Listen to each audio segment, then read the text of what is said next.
Hello viewers, আসসালামু আলাইকুম। SD Bangla টিপ চ্যানেলের নতুন ভিডিওতে আপনাদের স্বাগতম।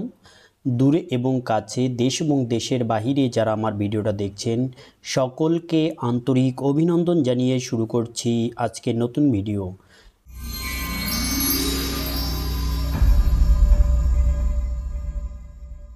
ভিউয়ার্স, যারা এখনও আমার চ্যানেলটি সাবস্ক্রাইব করেননি তারা আমার চ্যানেলটি সাবস্ক্রাইব করুন এবং পাশে থাকার বেল আইকনটি অবশ্যই অল করে রাখবেন, যাতে পরবর্তীতে সবার আগে ভিডিওর নোটিফিকেশন আপনার কাছে চলে যায়।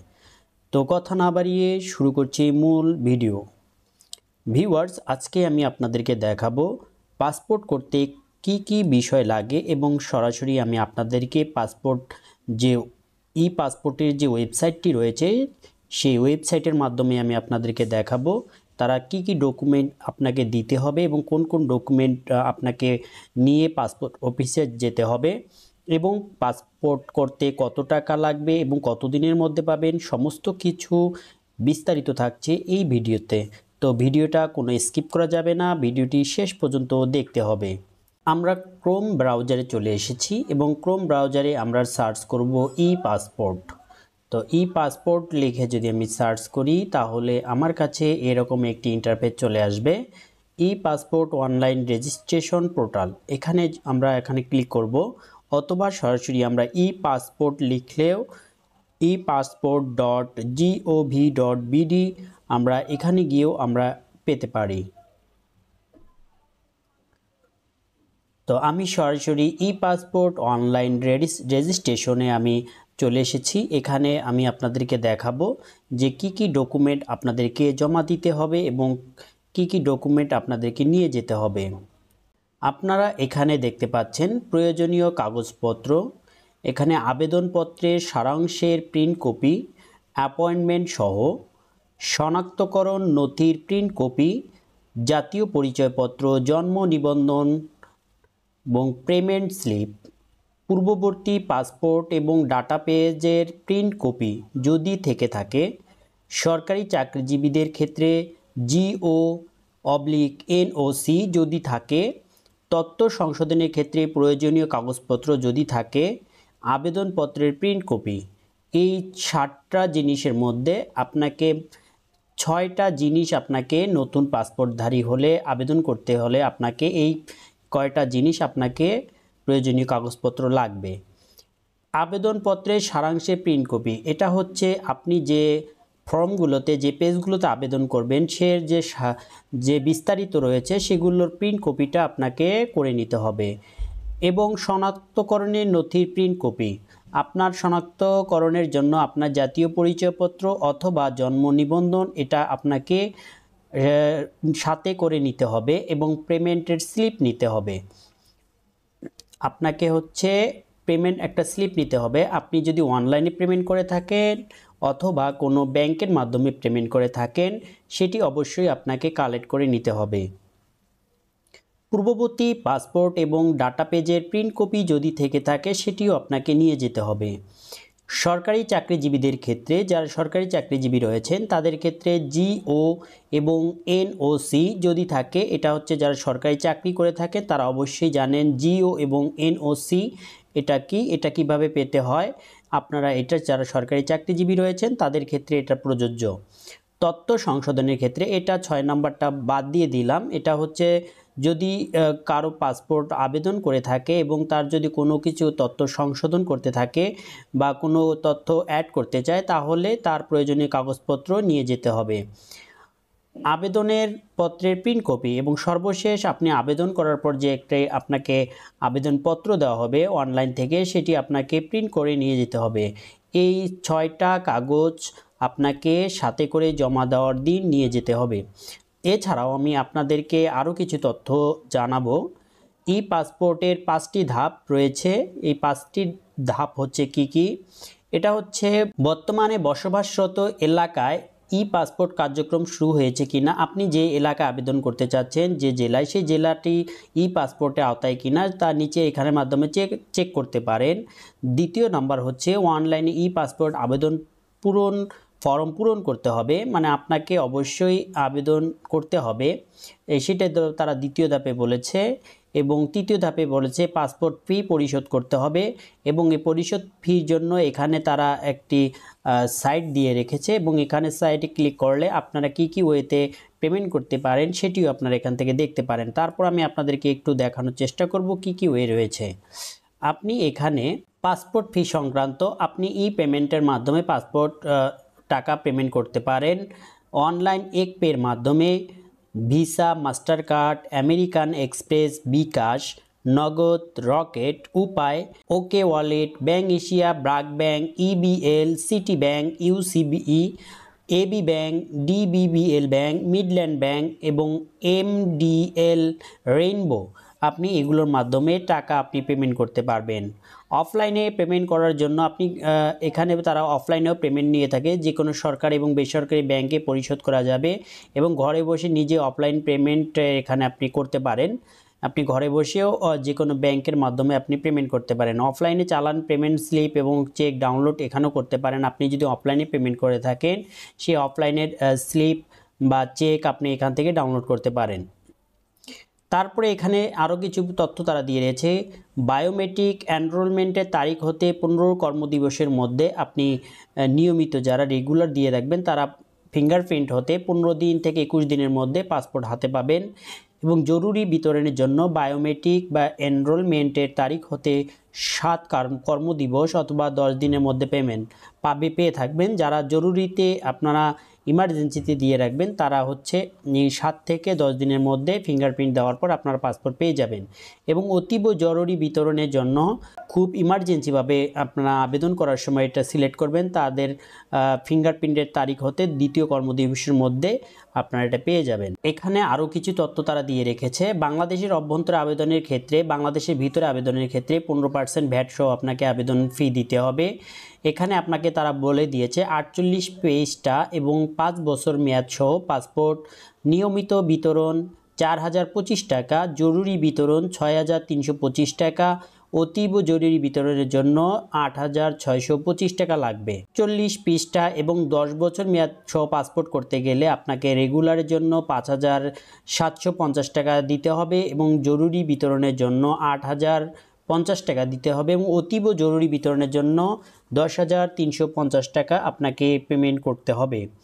64 পৃষ্ঠা এবং 5 বছর মেয়াদ সহ পাসপোর্টের জন্য নিয়মিত বিতরণ 6325 টাকা, জরুরি বিতরণ 8625 টাকা, অতীব জরুরি বিতরণের জন্য 12075 টাকা আপনাকে পেমেন্ট করতে হবে। জরুরি আবেদনের জন্য তারা কি বলে দিয়েছেন এটা আপনারা এখান থেকে একটু পড়ে নিতে পারবেন এবং এখানে তারা প্রক্রিয়াটি জানিয়ে দিয়েছে যে অতীব জরুরির জন্য আপনার কিভাবে সেবাটি পাবেন এবং কিভাবে ডেলিভারি পাবেন, সমস্ত তথ্য এখানে দেওয়া রয়েছে। এবং একটু দিক নির্দেশনার মধ্যে যাই, যদি নির্দেশনা যাই তাহলে দেখি তারা কি নির্দেশনা দিয়ে রেখেছে সেটি একটু আপনাদেরকে জানানোর চেষ্টা করব। তারা 1 নম্বরে দিয়ে রেখেছে যে অনলাইনে আবেদন পূরণ করতে হবে। 2য় নম্বরে দেওয়া আছে পাসপোর্ট আবেদনের ক্ষেত্রে কোনো কাগজপত্র সত্যায়ন করার প্রয়োজন নেই। অনেকেই মনে করেন যে পাসপোর্ট করতে গেলে কাগজপত্র সত্যায়িত করতে হবে না, তারা এখানে বলে দিয়েছে যে কাগজপত্র কোনো সত্যায়িত করতে হবে না। 3 নম্বরে তারা বলে দিয়েছে পাসপোর্ট ফর্মের কোনো ছবি সংযোজন এবং তার সত্যায়নের প্রয়োজন হবে না, মানে পাসপোর্টে কোনো আলাদাভাবে কোনো ছবি আপনাকে দিতে হবে না এবং এখানে কোনো সত্যায়িত করার দরকার নেই। 4 নম্বরে জাতীয় পরিচয়পত্র NID অথবা অনলাইন জন্ম নিবন্ধন সনদ, এটা হচ্ছে আপনার ইংলিশ ভার্সনটা থাকতে হবে, অনুযায়ী আবেদন পূরণ করতে হবে।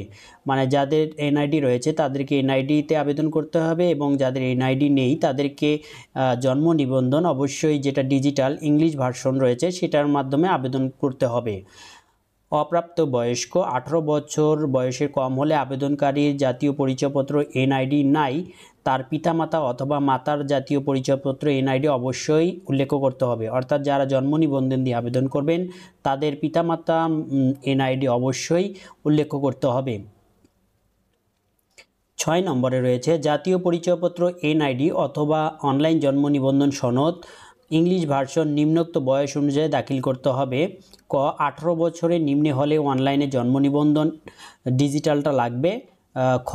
18 থেকে 20 বছর হলে জাতীয় পরিচয়পত্র NID অথবা অনলাইন জন্ম নিবন্ধন সনদ এটা লাগবেই। আর হচ্ছে 20 বছরের ঊর্ধ্বে হলে জাতীয় পরিচয়পত্র অবশ্যই লাগবে। তবে বিদেশস্থ বাংলাদেশ মিশন হতে যারা আবেদন করবেন তাদের জন্য জন্ম নিবন্ধন সনদ গ্রহণযোগ্য হবে। তারপর 7 নম্বরে তারকা চিহ্নিত ক্রমিক নম্বরগুলো অবশ্যই পূরণ করতে হবে। 8 নাম্বার হচ্ছে দত্তক বা অভিভাবকত্ব গ্রহণের ক্ষেত্রে পাসপোর্ট আবেদনের সাথে সুরক্ষা সেবা বিভাগ স্বরাষ্ট্র মন্ত্রণালয় হতে জারিকৃত আদেশ দাখিল করতে হবে। অর্থাৎ যারা সন্তান দত্তক বা অভিভাবকত্ব রয়েছেন তাদের ক্ষেত্রে আবেদনের ক্ষেত্রে সেই সন্তানদেরকে অবশ্যই সেটা এই যে স্বরাষ্ট্র মন্ত্রণালয় হতে জারিকৃত আদেশ দাখিল করতে হবে। আবেদন বর্তমান ঠিকানা সংশ্লিষ্ট বিভাগীয় পাসপোর্ট ও ভিসা অফিস, আঞ্চলিক পাসপোর্ট অফিস, বিদেশস্থ বাংলাদেশ মিশনে দাখিল করতে হবে। 10 নাম্বার 18 বছরের নিম্নের 65 বছরের ঊর্ধ্বে সকলেই আবেদনে পাসপোর্টের মেয়াদ হবে 5 বছর এবং 48 পৃষ্ঠার।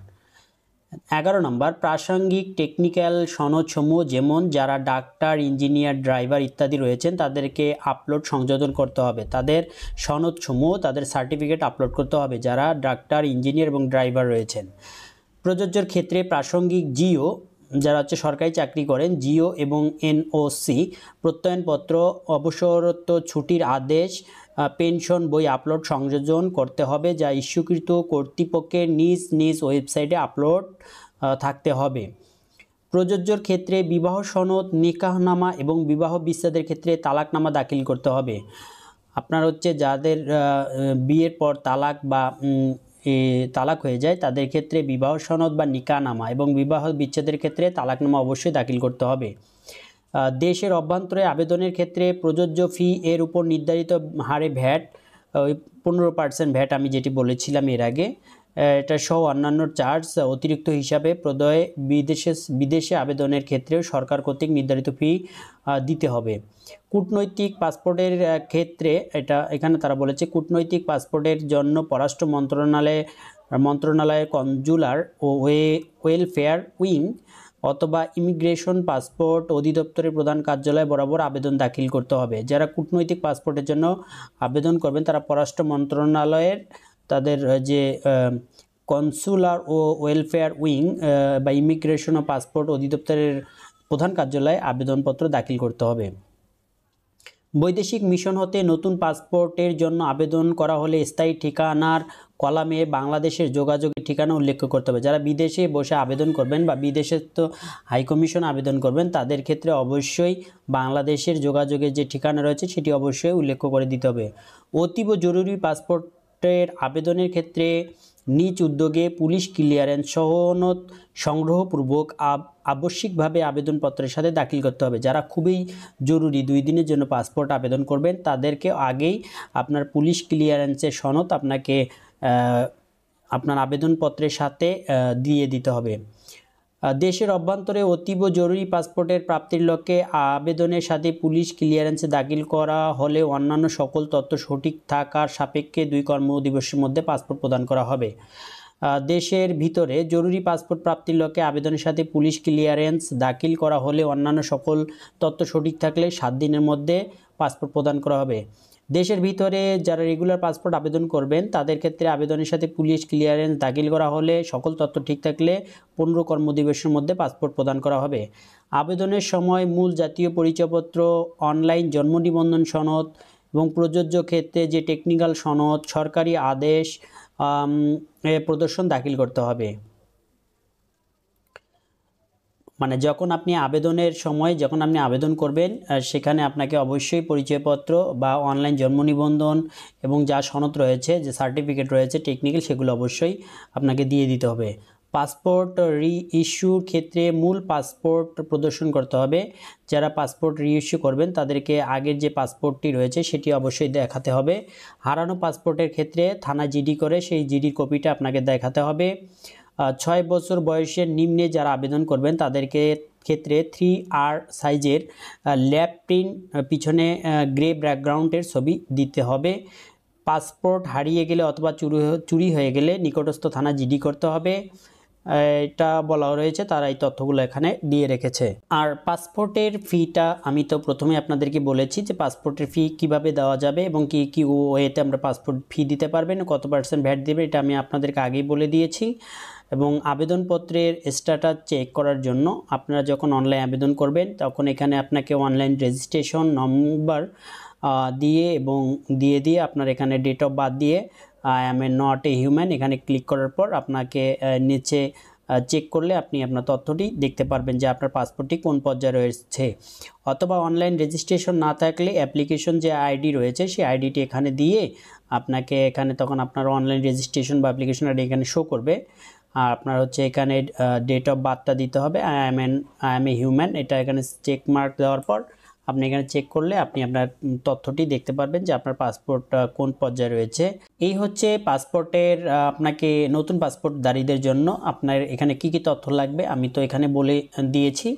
আরও যদি আপনারা কোনো কিছু জানতে চান তাহলে অবশ্যই ভিডিওর কমেন্ট বক্স রয়েছে, সেখানে আপনারা কমেন্ট করে জানাবেন, আমি চেষ্টা করব আপনাকে তথ্য দিয়ে সহযোগিতা করার জন্য। তো ভিউয়ার্স, ভালো থাকবেন, সুস্থ থাকবেন, আবারও দেখা হচ্ছে অন্য কোনো নতুন ভিডিওতে। আল্লাহ হাফেজ। Thanks for watching.